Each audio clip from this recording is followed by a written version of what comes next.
आज मालूम पड़ा देश को कि देश के मुख्य चुनाव आयुक्त का नाम ज्ञानेश कुमार गुप्ता है। वो सामने आए। अब तक तो लोग सोच रहे थे कोई सोर्स नाम का आदमी है, कुछ लोग सोचते थे कि संबित पात्रा या कोई अनुराग ठाकुर हैं चुनाव आयुक्त। आज मालूम पड़ा कि नहीं, ज्ञानेश कुमार गुप्ता इस देश के मुख्य चुनाव आयुक्त हैं।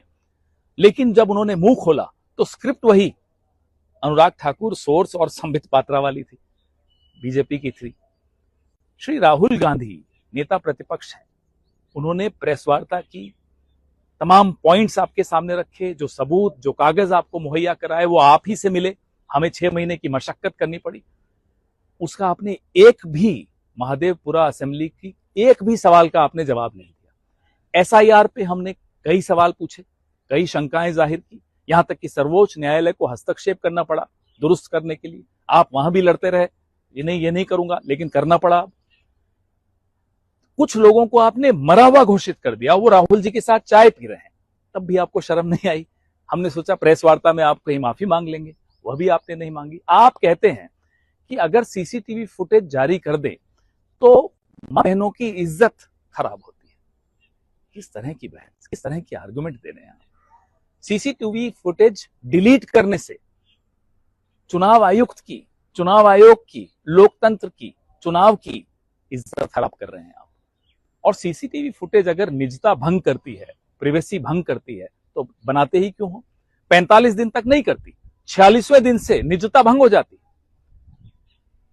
आप कहते हैं आप पक्ष विपक्ष को बराबर मानते हैं, अनुराग ठाकुर को नोटिस कब दे रहे हैं? राहुल जी की तो प्रेस वार्ता के बीच में आपने नोटिस दे दिया।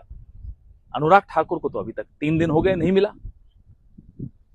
आप बीजेपी के एजेंट बनने की अब आपकी उम्र नहीं है, आप एक आला अधिकारी रहे।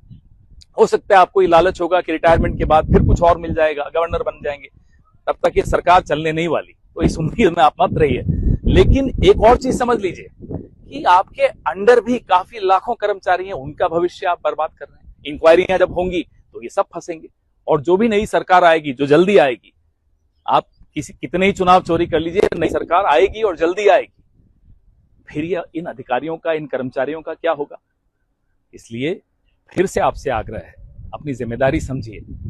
हम नहीं किसी वोटर के कंधे पर बंदूक रख के दाग रहे हैं आपकी तरफ, उल्टा नरेंद्र मोदी आपके नाजुक कंधों पर बंदूक रख के दाग रहे हैं, लोकतंत्र की हत्या कर रहे हैं। आप इस हत्या में शामिल मत होइए। ज्ञानेश कुमार गुप्ता जी, आपसे यह आग्रह है। एक सस्ती टीवी सीरियल के स्क्रिप्ट को पढ़ते हुए प्रेस कॉन्फ्रेंस